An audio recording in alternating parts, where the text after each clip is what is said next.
Hi, this is Dirk from B&B Auto Sales. Today we're showing you a 13 Ford Explorer come off the state of South Dakota's fleet.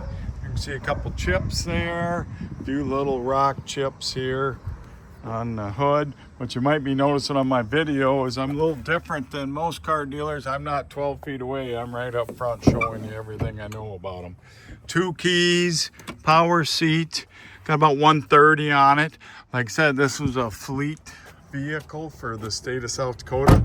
This is missing, but they are recalled by Ford, and whenever one comes in, it will be replaced. But could be months is what they told us.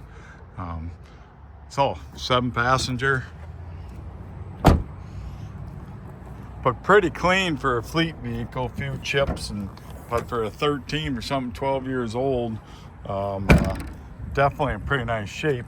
And believe it or not, we put a 12-month, 12,000 mile comprehensive warranty on it, which covers suspension, steering, electrical, fuel, AC, and internal drivetrain. So best warranty you're going to get from anybody.